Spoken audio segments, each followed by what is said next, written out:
We are now officially starting. Welcome.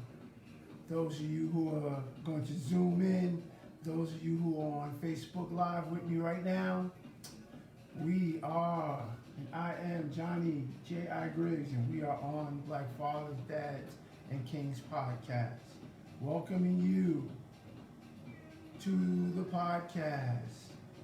Just waiting for some folks that might be possibly zooming in and tuning in.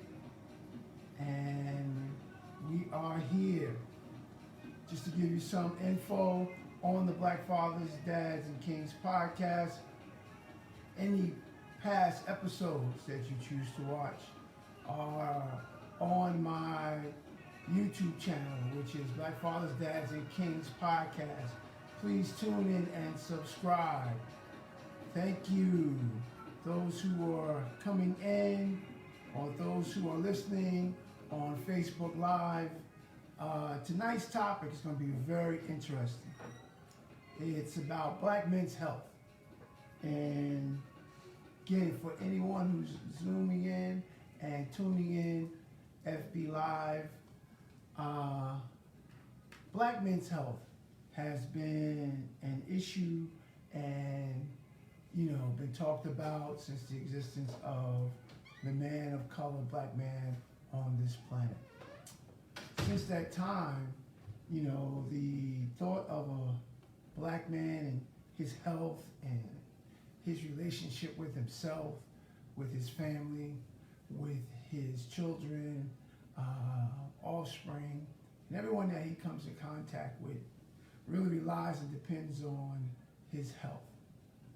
And just want to share a couple of statistics and thoughts on this. This is coming from the Black Men's Health Initiative, where it talks about there are approximately 21 million black men in the United States. Now, when you think about that number, it's a very large number of men of color, especially African American black men. That number in itself is astronomical. Along with that 21 million black men in the United States, that black men suffer far worse health than any other racial group in America. Meaning that because of who and what we are as black men, our physical, mental, emotional health is at risk right now. And I'm talking to those of you who have tuned in, those of you who have, zoomed in or going to zoom in. Tonight, it's a real touchy subject. And especially with me, concerning black man's health. When I read that and black men suffer more worse health than any other racial group in America. That in itself is a fact. That is the truth about what and who we are as black men. And with that being at the top of the list, there are several reasons and causes for that. Some of them are, including racial discrimination, a lack of affordable health services, poor health education, cultural barriers, poverty, employment that does not carry health insurance. So we break that down again. Several of the reasons for this include racial discrimination, a lack of affordability when it comes to health services, poor health education, cultural barriers,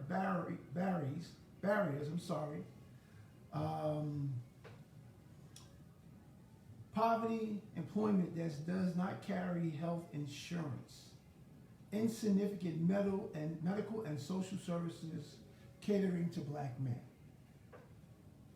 And when I see these, and again, it's these several reasons, we're going to break these down. Racial discrimination. Anybody who's tuned in, zoomed in to Black Fathers, Dads, and Kings in the past, and who has lived in the past 2 years can kind of pinpoint when it comes to racial discrimination. With that being said, a lack of affordable health services, we suffer with that. Depending on what we get from health benefits from our employment, our jobs, and things of that nature, affordable health services, can kind of keep us in the poor state of health that we're in. Poor health education, understanding and knowing about what it is that we do and how we do it, in the manner in which we go about every day, and listening to those who are health experts, especially Black health experts, who are telling us certain things that we need to know. Now, we, and I can include myself in that category, sometimes have a hard time listening, especially when it comes to listening to doctors and healthcare professionals. Because we as Black men, I know for me, I can only speak for myself, we have an issue, or I have an issue. And that issue could include a lot of things. I see one person's chiming in now, my brother Sherman, he's coming in now. Glad to see you, my brother Sherman. Can you hear me? I can. Thank you for tuning in and zooming in tonight. I'm just having a kind of like a discussion because you're the first one to come in, and again, I'm on Facebook Live. If anybody's interested in who has me on Facebook, I'm on Facebook Live also. And I'm kind of like, up until you came in, having a kind of a discussion with myself and those who are tuning in Facebook Live about Black men's health. And I read a statistic, which is kind of a statistic I kind of knew, that there are approximately 21 million Black men in the United States. My brother Sherman, did you know that there was that many men of color, African American men in the United States? Did you know that? I did not. Yes, 21 million, okay? Out of that 21 million, Black men suffer far worse health than any other racial group in America. Give me some commentary on that, in your opinion of why that is. Stress. African American men have a lot more stress than our adversaries, than the white men. Stress is a big part of failing health. Yep. And your comment is valid. What do you think there's any other thing besides stress?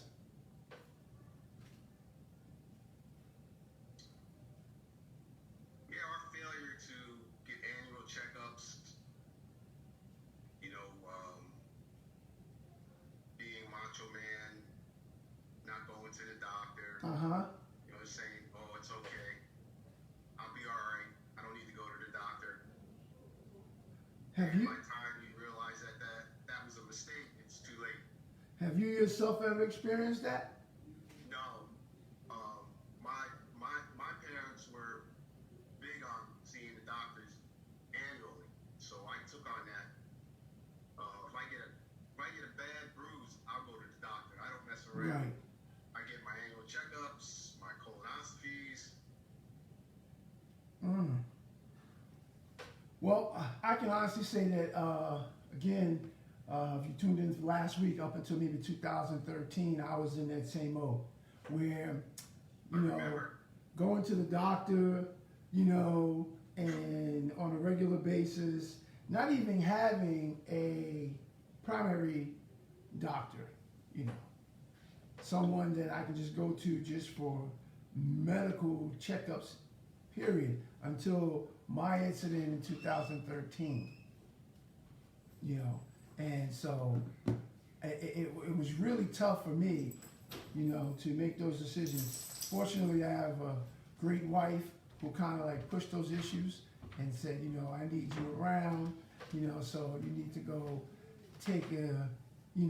go see a doctor, go be involved with someone on the medical side to kind of let you know things are starting to go on, things are starting to happen to you. And so I did take that chance and go do that. another, kind of a scenario, or I would say stat, that there are several reasons why this happens. Again, we talked about the beginning of this, racial discrimination, a lack of affordable health services for black men, poor health education.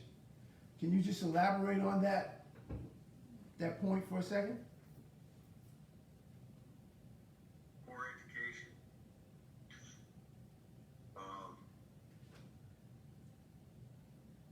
We're in 2021, soon to be 2022. That should never happen. You definitely should be informed. Mm-hmm. I agree. It should never happen. I don't know why it is happening, but it should never happen. It is, and it's kind of like becoming an epidemic now, that we, instead of taking our time to inform ourselves of what's going on with us physically, emotionally, mentally, we would rather see it from afar, see it from a distance. I see now that another friend of mine's, Monroe, is tuning in. Good to see you, my brother. If you're on, just give me a shout out and let me know you can hear me or see me, Monroe. Hey, I can hear you. Can you hear me? I can hear you. Okay. Good. Glad you have chosen to tune in tonight. I have another friend of mine's on. His name is Sherman, and we're in the middle of having a discussion about black men's health. That's our topic for the night. And we were just going over some statistics, that there are 21 million black men in the United States. And another stat is that black men suffer far worse health than any other racial group in America. The next point was that there were several reasons for this, including racial discrimination, a lack of affordable health services, and we stopped on the topic of poor health education. And Sherman and I were about to go in depth in that. Since you're here, Monroe, and you've tuned in, what is your feedback on that topic of, one, racial discrimination, lack of affordable health services, and poor health education? Give me some feedback on that. Well, I think those points sound very valid and right on. I mean, historically, we've faced significant challenges when it comes to discrimination,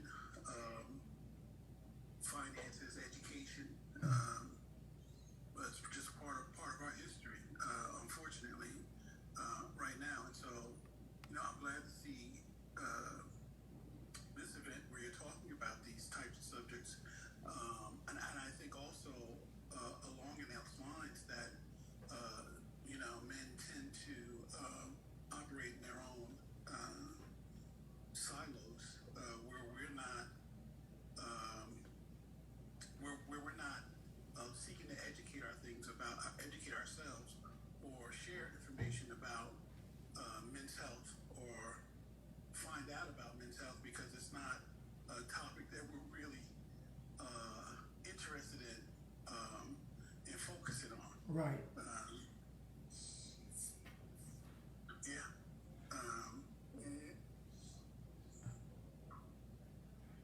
Valid point, of emphasis on this, Monroe.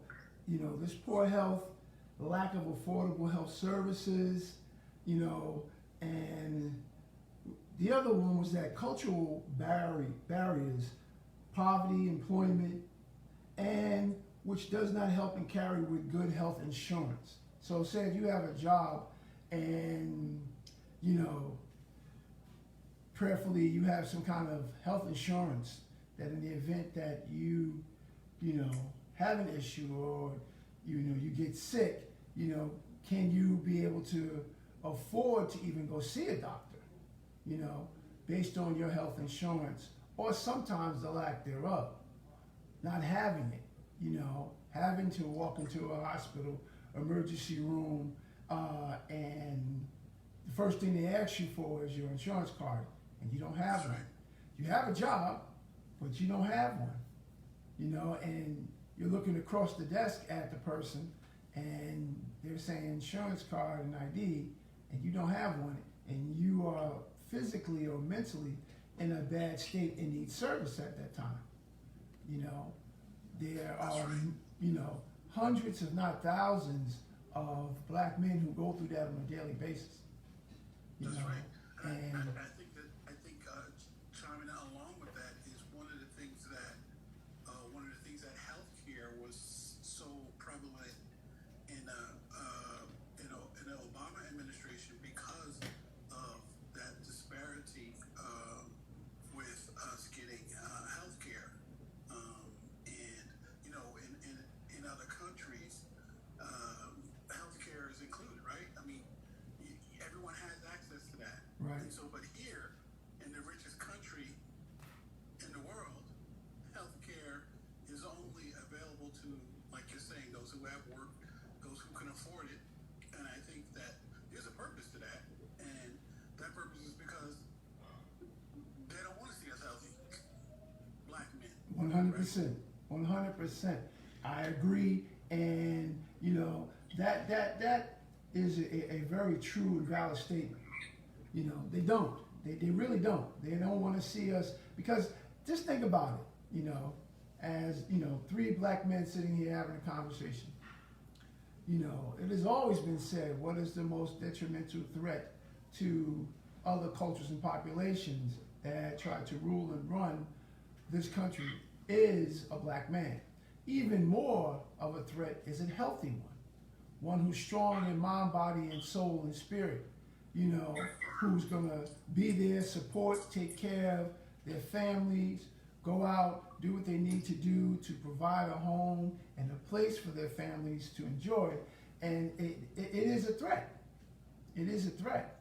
So, when you fill out that application at that new job or for another job, and you see that checkpoint where it says African American now, Caucasian, Asian, or Latino, and you're a black man standing there looking at this person possibly from HR, because of that, do you really check off, African American?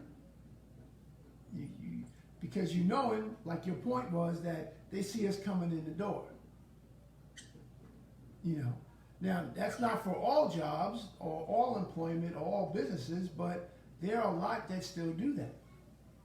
Discriminate, they don't have a problem with you actually coming to work or working there, but when it comes to that health insurance side, if I can kind of like keep you in this mode, and God forbid that you get sick or something happens and you need to come out of pocket with this, money for health care because your insurance at your job is not covering it, then you're kind of stuck in a bind, because the myth is that we're always going to be healthy. We're always going to be these kind of, Superman, with an S on our chest, and, we're always going to get up, go work 14, 15 hours a day, come home, do XYZ, try to take care of a home and things like that, and go out and do it every single day. Sometimes 6-7 days a week, and it's a challenge. It's a challenge. The other thing is that, insignificant medical and social services catering specifically for black men. Now, in the eyes of the Creator, we're supposed to all be created equal. I get that. But in the eyes of those who are in position to make choices and decisions, we're not. And because there's, insignificant medical and social services strictly catering to black men, because I think physically, a lot of times, and for the most part, we go through different things than, say, our counterparts, than other racial groups, statistically speaking. we deal with things like heart disease different, and cancer different, and stroke different, and which me personally, I've had all three. You know, I can say that and be transparent. You know, I've had heart disease, still do. I've had cancer, okay, and I've had a stroke or two. So those three main leading causes of death of black men I've experienced. And, you know, I would say to both you and Sherman and anyone who's tuning into this, if you feel something is wrong, go get it checked out. If you feel fatigued, if you feel a little tightness in your chest, you're tired all the time, you know, because the mental stress can sometimes put more physical stress on you than you think. You think that I can handle it mentally, but then all of a sudden there are days where you just can't move. Days where you just can't get out of bed. Is that stress factor? Yeah. Days where you ask yourself a question like, you know, what's going on? You know? And I'm not even talking about like the past 2 years, 2.5 years with this COVID thing. I'm just talking in general, just being, you know, a black man, you know, in this country is a stressful thing. It's kind of like anytime you walk out your door, you know, not knowing if you're going to make it home. Right. Not knowing if you're going to encounter something out there that's going to cause you harm physically, you know, something you see emotionally, you know. And because we keep a lot in, I know I've been guilty of that, we keep a lot in of the stressful things that go on outside because we don't want to bring that sometimes home, especially to our mates and to our children, and so we keep it in. My problem, and I'm being transparent, is a lot of times when it happens out there, I come home and not sometimes saying anything, really, you know, kind of like keeping things inside, you know, and walking around sometimes upset, pissed off, and mad at something that happened out there and it didn't happen in my home. You know, I am 100% guilty of that. I'm sitting here right now and my wife is sitting across from me and she just gave me that look, that smirk like, yeah. But not realizing that, hey, that's a part of this mental and physical health that we as black men go through. And a large percentage of that is that we put that on ourselves. We put that excess stress on ourselves, you know, and as a Christian from a religious or faith standpoint, you know, I pray and I say, okay, Lord, you know, lift this burden. Lift this thing from me physically. You know, lift this thing from me mentally, spiritually, emotionally. Get me to a place where I can move and be there for my family, you know. Especially times like this, the holiday season, you know, I have my two of my grandchildren here, you know, and they came here for the holiday season and, you know, I'm G-pop. I want to have many more of those, you know. I want to watch my grandchildren get married. I want to watch my grandchildren become parents, you know, find that special person in their life. I want to be able to do that, you know. So that mental health, to me, sometimes supersedes the physical, because so there's a saying, so as you think, so as you do. From a mental health standpoint, Sherman, how do you feel that, you know, that statistic right there of 21 million black men in America and the United States, especially the past 2 years, have dealt with high-level mental health issues? Wow, most of the time the mental health just goes undetected. I mean, you can have these issues and not know it. Right. I think from that standpoint, we need to get educated on it, because that's a big thing. Not knowing that you even have a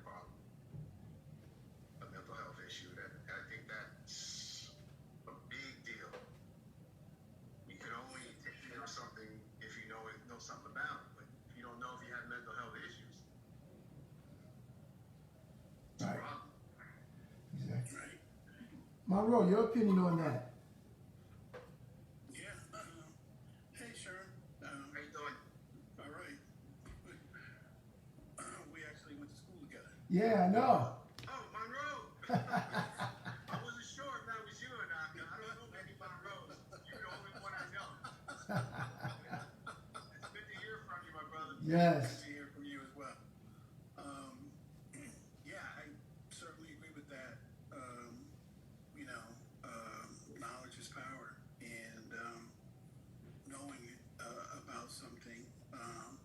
I think that other races have a big head start on us because we have historically have not passed that information on down from son to son. The black man has been absent in the family. Not pointing fingers. I'm just saying that we haven't been present really for several reasons, but to be able to pass that down where other, I think, races and nationalities pass down, and they have sessions where they're learning things from their fathers about health and what's happened in the family before and this and that, where we don't have that much history, and so hoping that things start to change, and that even things like this where we're having communication about it and people become knowledgeable about these topics, and we start sharing our experiences one with another. We'll have that understanding, and then I guess there's the piece of it too that's acknowledging, right, that we have to even it's good to know about it, but then being able to admit that there's a challenge, there's a mental thing is just what you guys have been saying as well. Being able to admit that, Right. I think is key Mm. as well. Mm-hmm. And Monroe can contest to this. Growing up in Piscataway, we're predominantly white. So going over, hanging out with some of our white counterparts, going over their house, these things were parents were kind of transparent when it comes to mental health. That was talked about in that community. Yeah. Where when we grew up, in my household, you got to suck it up. Right. Yeah. We had to, Right. because obviously, as black people, we had to suck up more things in our lives, and many times I heard my mother and father say, "Well, yeah, we know this is a problem, but you got to handle it." Right. Where in a white household, they talk about those issues. It's very transparent. Hey, well, maybe you got a problem. Maybe you schizophrenia runs in our family. Maybe you have that. And I've been in those conversations with families that were having those conversations. Right. Not my household. Yes. Down the bottom, we talked about it, Mm-hmm. right? Then you gotta find a way to work through it. And that statement right there is true, on both you guys, that it wasn't something that was discussed. It wasn't something that was talked through, and your grandparents or aunts, uncles, or whomever, dad, mom, didn't have that conversation with you to say, hey, you all right, you be all right, dry up them tears, man up, step up, go handle your business, do what you got to do. Okay, that's because those people, they didn't deal with it, and it becomes a generational kind of a thing, passed down from generation to generation. This is what a black man's supposed to do. We've gone through so much that we ain't got time to sit here and think about mentally what's going on. Neither we're gonna do or we're not gonna do. Now you may have had that conversation, say with your friend or your teammate or somebody like that, but you didn't have that conversation, with your dad or your mom and thinking that it was okay. Because I know my grandparents, would like put me in place in a heartbeat and be like, get your butt back out there, Go on out there, do what you got to do what you need to do, and keep it moving. Yeah. Keep it moving. You know. Yeah. Here's another statistic that I got. Black men live 7.1 years less than other races. But there's another one that black men live longer when they're married. Okay, why do you think that is? Now, there's two parts to that. It says black men live 7.1 years less than racial groups. But if you are married statistically, it says that black men tend to live longer. Do you think that that has something to do with the black woman? Or just being married, having that other half? Absolutely. Again, it's stress. We just have more stress than our white counterparts. And when you're married, I know there's many times I share my concerns and stress with Kendall. That gets me through. Right. That lots of prayer gets us through. Monroe, you agree? Absolutely. He who finds a wife finds a good thing. Yes. So, you know, yeah, absolutely. There's definitely more power. The two can do more together than, you know, certainly we can apart. Mm-hmm. And so I certainly wholeheartedly believe that. I know I'm very fortunate and have lived a better life having been married. You know, my wife brings so much to the equation, and so I know I'm blessed and fortunate to have that. And you know, and two, you know, I wanted to, you know, when you said something that you mentioned about your grandparents, and it brought back to my mind about, you know, something that I you know, I hadn't really given much thought to, but that, you know, my dad did not, he refused, when he was sick, he refused to go to the hospital. He just wouldn't do it. Wow. He would just do it. And, you know, anytime that I had something that I really wanted to share with him on a personal level, his response was always, well, you know, go talk to your grandmother. Right. Or something like that, you know? Right. My dad never really opened up. He never really opened up. And so I think that chimes in. But I do have my wife that I am able to confide in and share some things, bounce some things off. And, you know, and I feel too that some things about health, you know, that I have actually heard from the cathedral, being in there and hearing about some of the things. Go get checked up. Right. Go get the checkup. Go get this. Go get that. And so I think, you know, that communication has helped me as well in hearing about things that I need to, because I go get a checkup now every year. Uh-huh. I go and I don't like it. I get everything done every year. Right. Now, and I go specifically on my birthday so that I don't forget. So that's my That's smart. birthday. That's my little birthday ritual, a celebration with myself, going to get everything checked. That is smart. That's a good tool to use, you know, because that's the one day you're gonna always remember about yourself is your birthday, you know. So I gotta put that in my memory bank.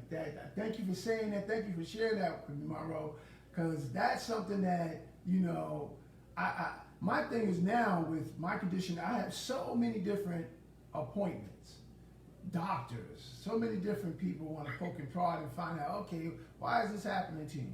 So putting them down in my calendar and my phone, and, you know, putting a whole alert thing on there saying, okay, you know, you got 2 days, boom, and it's going to go off. If you got a doctor's appointment at 10:30, it's going to go off at 9:30 to remind you, you know. But to say, just to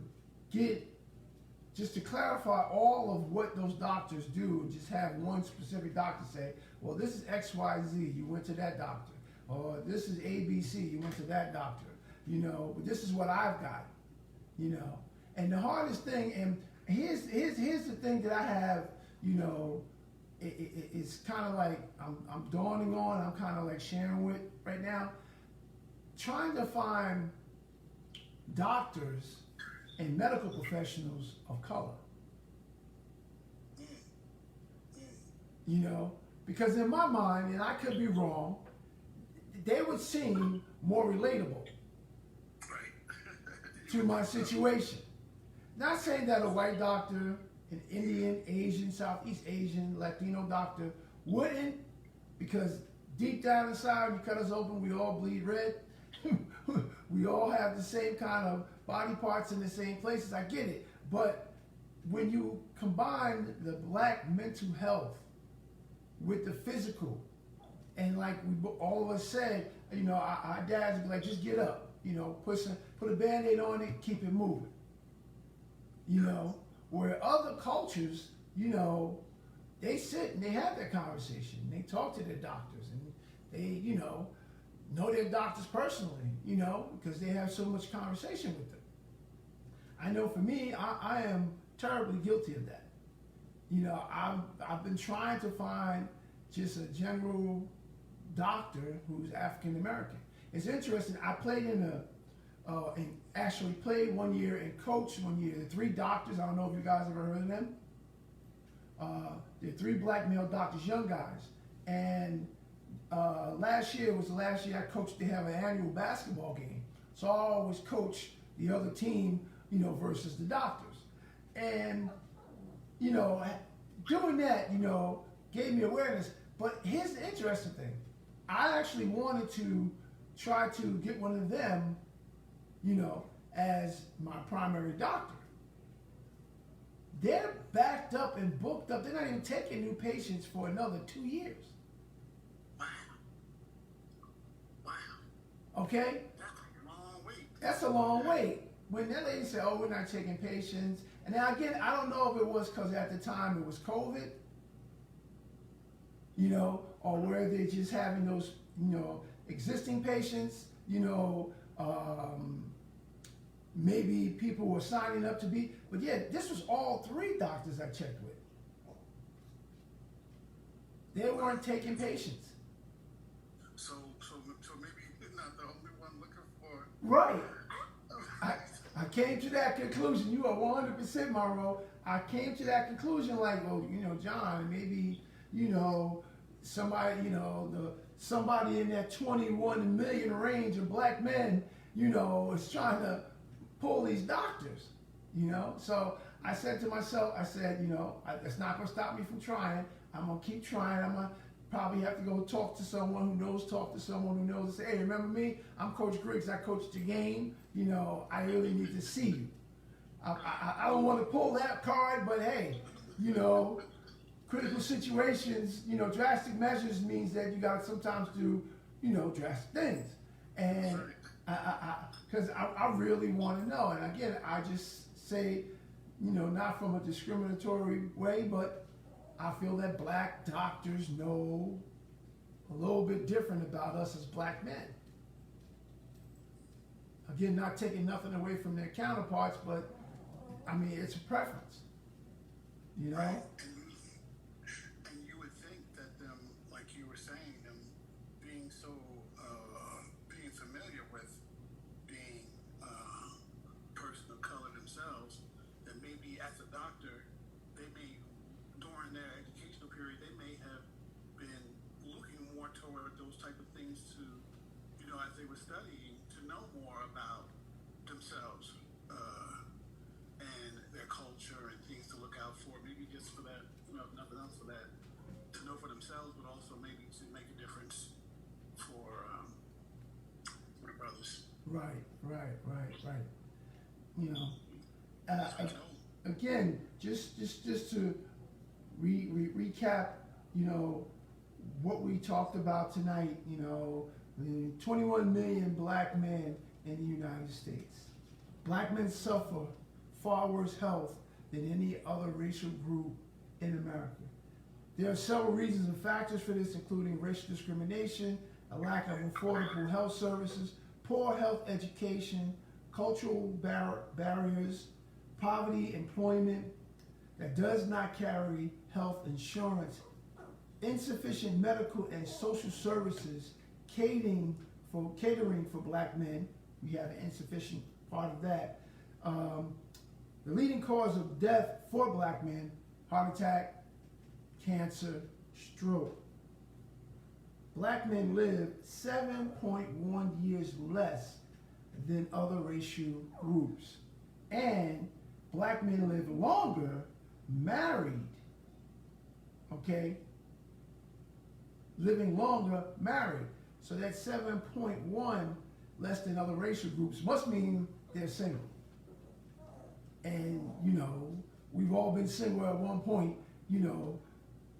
Single living is not like married living. It is not like married living. So I want to thank you guys for tuning in. It is now 35 minutes in, and I don't want my Zoom to go out like it has before, but I'm appreciative of you guys tuning in and zooming in.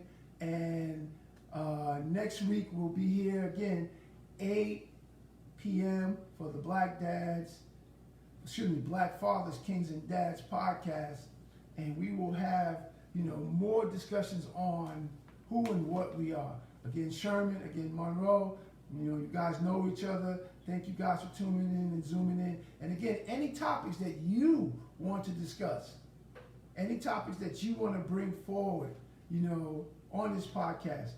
Although it's kind of like a concept of mine, but because you brothers tuned in and been consistent, hey, sometimes you just want to come on and say, well, let's discuss this, John, because I got an issue, or I got something great I need to say about us. Come on, give me your commentary, and we have that discussion. Sounds good. Yep. You guys good?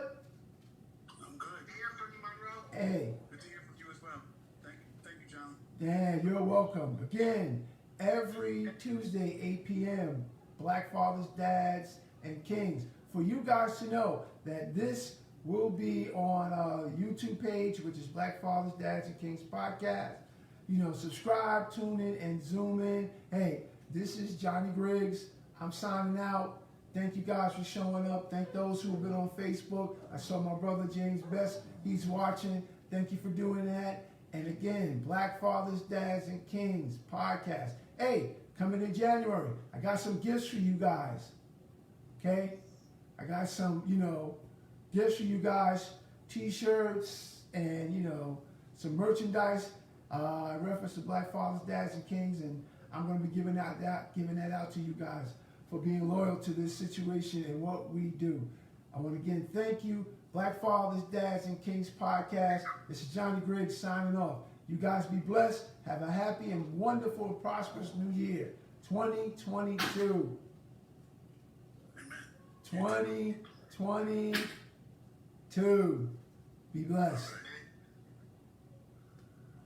Bye now. Bye-bye. Black Fathers, Dads, and Kings podcast signing out. This is Johnny Griggs. Peace, love, happiness. Those who have tuned in Facebook Live, I see my man James Best. He has tuned in, zoomed in. Hey, every Tuesday, 8 p.m. we have these discussions. Again, anybody who comes in on Facebook Live, hey, you have a topic, something you want to discuss, hit me up, message me, and bring it in, and we have that discussion. Black Fathers, Dads, and Kings podcast. This is Johnny Griggs signing out. Peace.